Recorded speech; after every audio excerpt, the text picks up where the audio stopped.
So as you guys saw from those videos, this thing sounds amazing. Now, obviously both 392s sound very good. I love the way that my Dodge Challenger ScatPack sounded as well, but I also do love the way that my 392 Wrangler sounds also. So in this video, I'm gonna give you guys my own opinions on my comparison between those two vehicles. Now, starting off, obviously, the Dodge Challenger ScatPack was not stock in those first sound clips. During those sound clips, the Challenger had long tube headers, callus mid pipes, and a mid muffler delete. The 392 Wrangler here is completely stock. So obviously a pretty unfair comparison, but I still wanted to show you guys how the two compare, kind of what they sound like side by side like that. I do have some exhaust videos from my Challenger ScatPack back when it only had the mid muffler delete, so I will throw those in at the end of this video so you guys can get a comparison of how it sounds with the 392 Wrangler as well. And I also do have sound clips of how the Wrangler sounds with the exhaust valves closed. So you guys will get that comparison at the end of this video, so make sure to stick around if you want to hear how that sounds. In my own opinion, I do think that the Challenger ScatPack just sounds a little bit better than the 392 Wrangler. Now obviously with the Challenger, it's meant to be performance oriented, it's meant to sound good. You know, the exhaust is part of the whole personality of the vehicle. That's why I think the Challenger just sounds better. Also, I do kind of feel like the Wrangler sounds, really don't know how to like describe this, but it kind of sounds like instead of mufflers, it has like a cardboard box as a muffler instead. Really don't know if that makes any sense, but that's like the best way that I can think of to actually explain how I feel about the exhaust of the Wrangler. Now, not sure if anybody agrees with that, but I kind of feel like maybe because of the shape of the Wrangler, because it's so boxy and has so much open space on the inside, that's kind of why it sounds like that. I would be very interested to hear their reasoning behind why, because, you know, obviously they're both 6.4 liter V8s, 392 Hemis.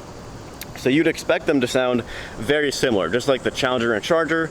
Obviously different cars, but they sound pretty similar, if not exactly the same. So, you know, the 392 Wrangler obviously also has pretty much the same 6.4 liter V8 as the Challenger and Charger ScatPacks. So I would expect it to sound very similar, and you know, it definitely does. I will say, when the Challenger was completely stock, it didn't have a mid muffler delete, didn't have the long tube headers. It definitely did sound a lot more similar to how the Wrangler is right now. I will say back then, I still would prefer the Challenger ScatPack exhaust, stock exhaust, over the stock 392 Wrangler stock exhaust. The Challenger, it just had a better tone, I think. The Wrangler is raspy from the factory. Like when you put your foot down, you guys heard it just gets raspy up at high RPMs, high acceleration. With the Challenger, it did get raspy as well, but I don't think it got as raspy as the Wrangler. I think the Challenger just had an overall better tone, better bass sound, and just sounded cleaner, I think. That's kind of the best way that I could describe the two exhaust systems. So in no way am I trying to say that I don't like the way the Wrangler sounds. Obviously, it sounds amazing. That was actually my first time testing out the torque reserve feature on the Wrangler 392, and I have to say, I definitely am a fan. It sounds very good. It definitely threw me back in my seat. Absolutely zero tire spin. With the Challenger, you know, it did have launch control, but you know, the tires just spun the whole time. It's basically impossible to do a full-on launch in the Challenger, even after I got the 275 tires. Obviously with the 245s, it was impossible, but you know, obviously with the Wrangler 392, you got torque reserve, you got full-time four-wheel drive, so there's absolutely zero tire spin, and it does 0 to 60 in like 4.5 seconds. I've seen somebody test it at like 4 seconds, which is even more crazy because that's faster than the Challenger ScatPack at 4.2. Main reason for that is obviously full-time four-wheel drive, but also the gearing comes into play when it comes with the Wrangler having a good 0 to 60 time. Now it's super impressive considering the weight of this thing and especially the aerodynamics as well. 5,100 pounds versus 4,200 in the Challenger. Obviously still pretty heavy in the Challenger as well, but of course the Challenger is a little bit more aerodynamic than the Wrangler here, shaped like a brick. But you know, even considering all that, I still would rather have the Wrangler 392 as opposed to the Challenger. I just enjoy this thing a whole lot more.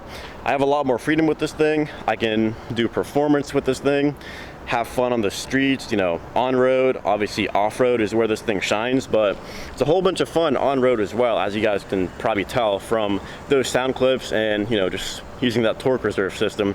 Whole bunch of fun. I definitely need to get this thing out on the drag strip sometime too. So like I was saying, with the Challenger, I did have the mid muffler delete.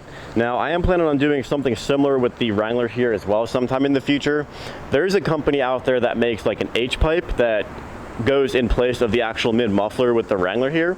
So that's probably what I'm gonna end up doing. I was thinking about doing like a Borla Attack catback, but those things go for like a few $1,000s, and I feel like I could get pretty much the same sound out of just an H pipe for like $400, I think, versus a full catback for like $2,500 to $3,000. That is one of my future plans for my Wrangler 392 here. I think it's going to sound absolutely insane. Of course, because it's only an H pipe, it still does keep those factory exhaust valves.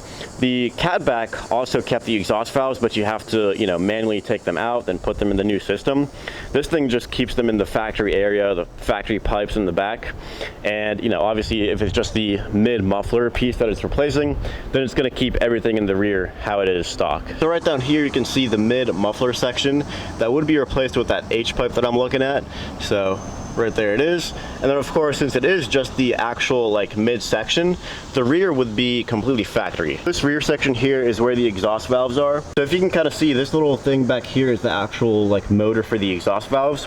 So this whole section would not be replaced. This big muffler would be staying in the back here as well. It's just that mid section that would be replaced if I ended up going with that system. The Borla system, everything would be replaced here, you know, including this big muffler over here. And then we would have to transfer over the exhaust valves from the stock catback onto the Borla catback. I'm definitely leaning towards going with just the H pipe, just because it's, you know, it's a lot cheaper and it seems like it'll deliver the same amount of sound difference. I love the tone it has at low RPMs, just like with the Challenger when it was stock. But like I said, at higher RPMs, I do think that the Wrangler is just a little bit more raspy than the Challenger was, and that's just comparing stock to stock. Obviously, can't say this enough, but you know, both of them sound extremely good. I definitely love the way the Wrangler sounds, even if it is just a little bit more, you know, cardboardy sound. I don't know if anybody's gonna actually understand what I mean by that, but that's kind of the best way that I can think of to actually describe the main difference of how they sound. So I really hope you guys enjoyed these exhaust comparison videos comparing my 392 Wrangler to my Dodge Challenger ScatPack. Like I said, at the end of this video, I will include video clips of my Dodge Challenger back when it only had the mid muffler delete. I'm also going to be playing videos of how my 392 Wrangler sounds with the exhaust valves closed, so you guys will get another set of comparison clips there at the end of this video. So if you guys like this video, make sure to like, comment, and subscribe, and definitely subscribe for more 392 and Jeep Cherokee XJ videos. Definitely want to take this thing to the drag strip and do some more off-roading with this thing. Make sure to stick around for more exhaust clips at the end of this video, and thanks for watching.